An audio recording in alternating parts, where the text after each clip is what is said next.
ต่อสู้บนเวทีเต็มที่เลยครับเอาละครับโอ้ดูแล้วอย่าก้มอย่าก้มอย่าก้มเงยหน้าหน่อยเงยหน้าหน่อย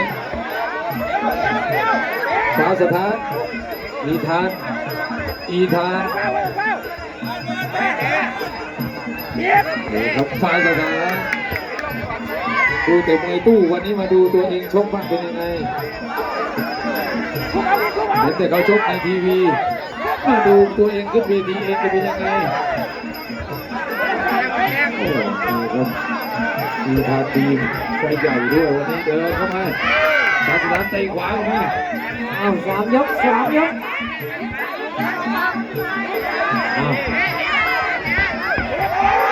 ดูครับใครกองเชียร์มากเหมือนสพ่อมานอนนะใครชนะผู้กำกับจะให้เลือดขั้นพิเศษประจำการยกขอบที่มวยจากร้อยตำรวจตีให้เป็นร้อยตำรวจเอกไปเลยตำรวจผู้ชอบกีฬามวยเงินเดือนขึ้น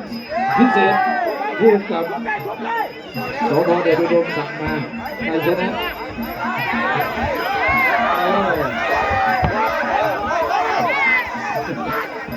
ขอบคุณนะผู้กำกับด้วยอนุญาตให้ลูกน้องในสังกัดมาชกมวยสามสถานที่ทางปียกที่หนึ่งคู่พิเศษมี4,000ครับนี่บอกเลิกกันการชกได้กับการทำหน้าที่มันแตกต่างกันนะการจับโจรผู้ใดมันอาจจะไม่เคยพอการชกมวยจะได้เลยท่านนี่มาจับทางมีทางดีตำรวจตัดตำรวจใช่ไหมโอ้ยีทานยีทานที่ไม่ใช่แบบนี้มาต่อสู้กันบนเวทีครับนี่อีทานครับยกสองครับตำรวจตีตำรวจตีถูกกติกาถูกอีทางเดินหนักนะอีทางสายสัตว์อีทางเดียวเกียรติศักดิ์ศรียกสองเอาสามอ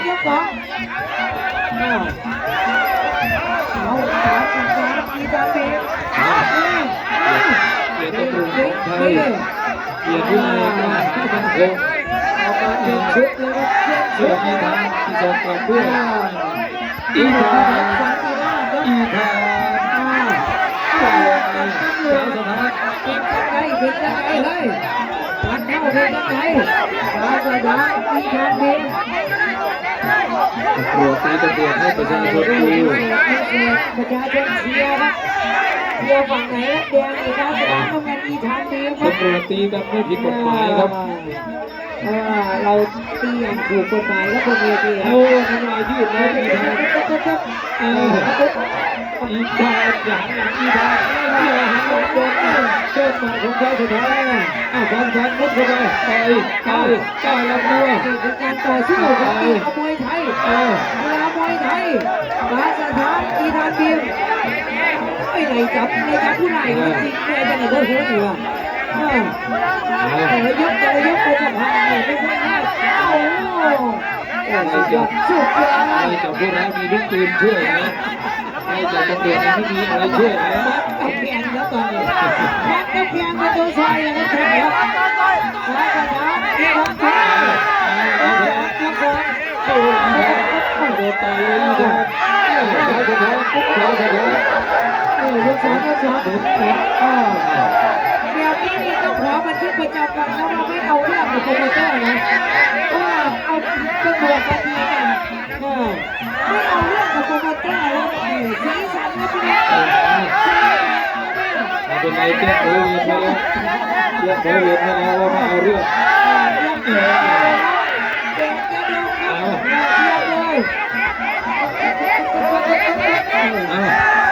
อย่าหนีเพื่อสุดท้าย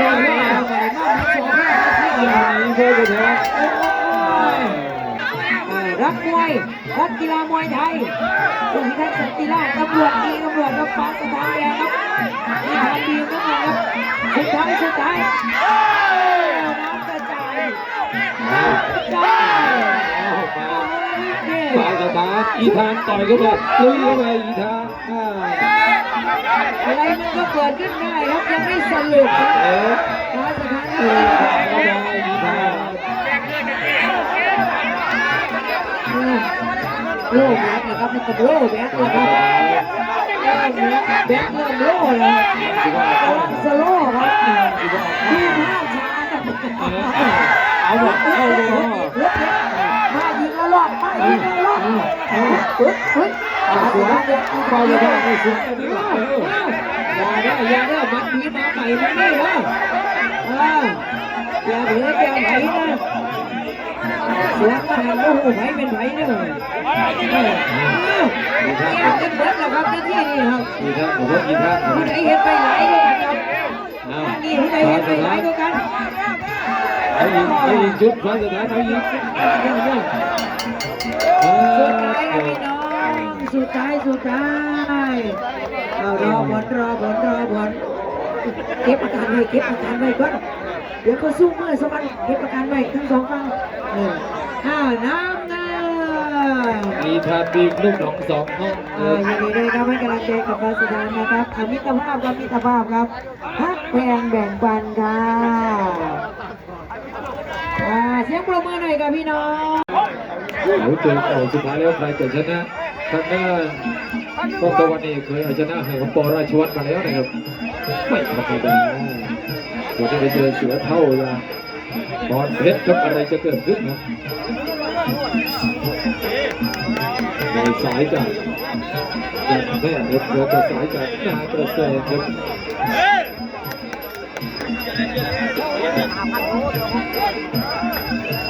จับเทเลยครับโอ้โหตอนเพชรเป็นยิ้มแบบเป็นเกลือแล้วครับเนี่ย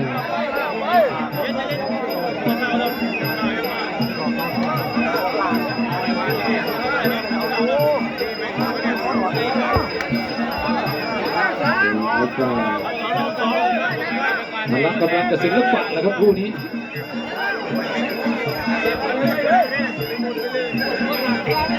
แล้วกำลังน่าจะอยู่ที่กองตัวกันนะครับศิลปะน่าจะอยู่ที่บอลเพชรครับชอบแบบไหนครับพี่น้อง ตาดูให้ดีครับ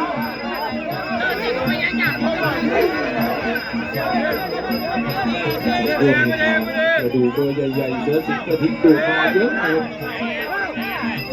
ตัวต่อสมหมายครับนี่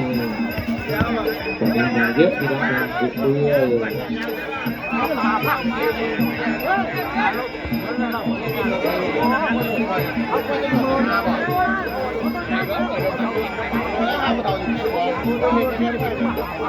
โบสคู่สำคัญที่หนึ่งที่เราไล่เรียงไว้แนวที่ห้ายกหนึ่งแล้วนะ4 เบิร์ดพลกฤษจันทราบอลครับบนเวที โดนเข้าไปครับเตะขาไปก่อนแม่ขวาเจ็บเจอเข้าขวา